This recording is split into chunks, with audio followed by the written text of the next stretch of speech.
Welcome to NadinCozyEnglish, your quiet space for calm stories and warm English nights. Tonight's story is The Ugly Duckling, Finding Where You Belong.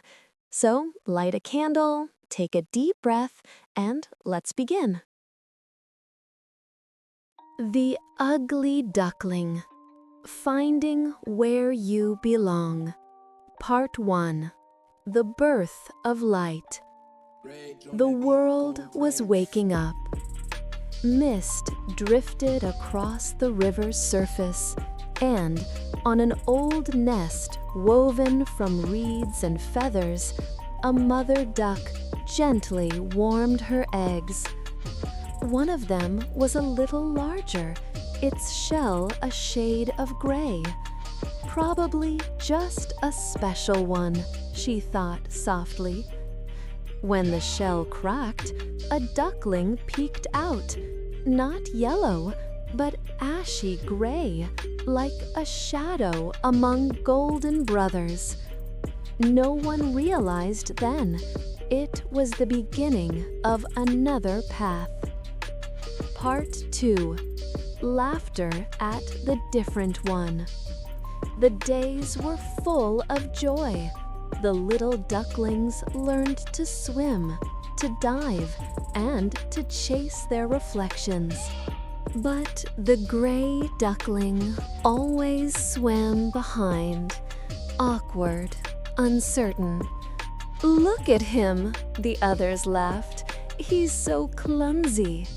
He hid behind the reeds, and Mother Duck stroked his wing.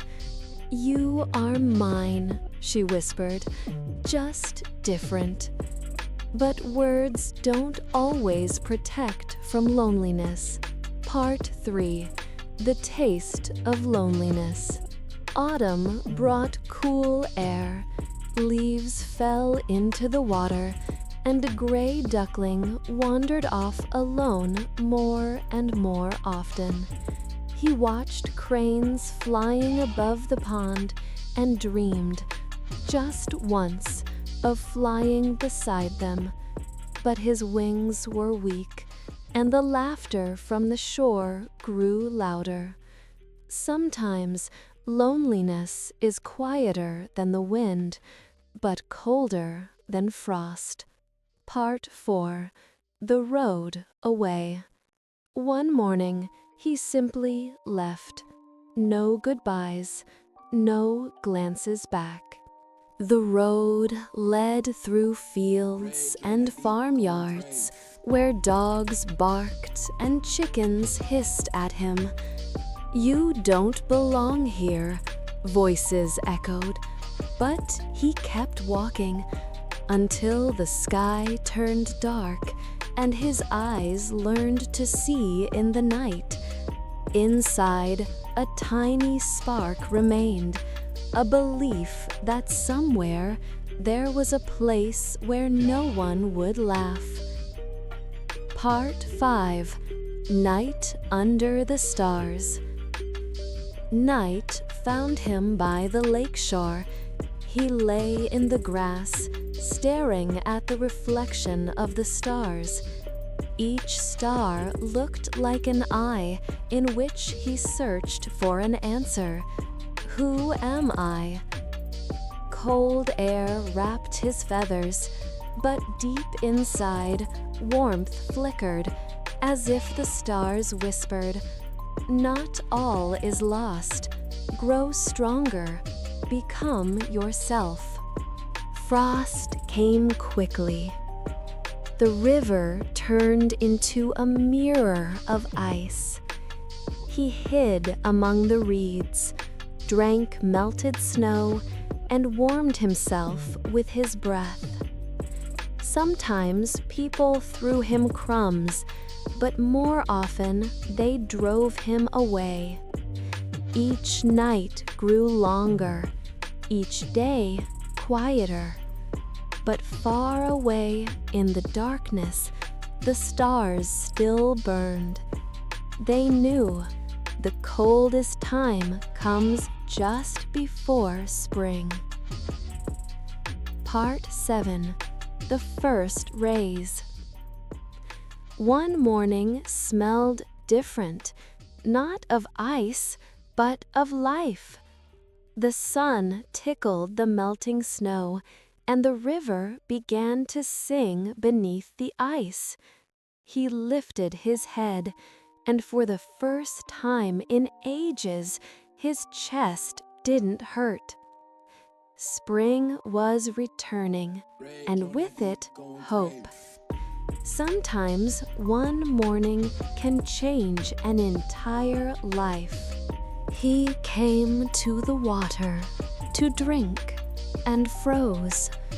Another bird stared back at him, white, graceful, beautiful. He turned in fear. No one was there, only the reflection.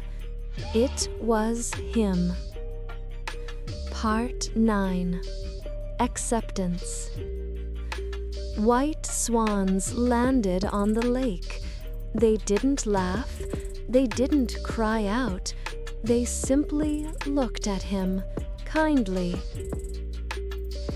"You have walked far," said the oldest swan. "Now you are home." He spread his wings and understood all of it was not suffering, but the journey to himself. Part 10. Where silence sings.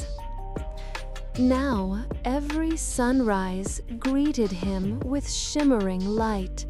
He glided across the lake, and where his wings touched the water, rings of light were born.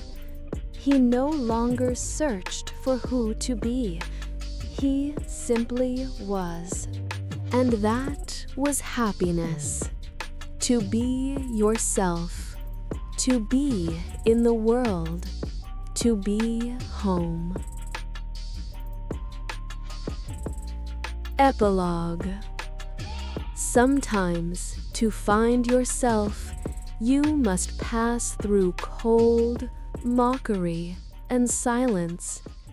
But it's never in vain, because even in the longest winter, spring still lives within us.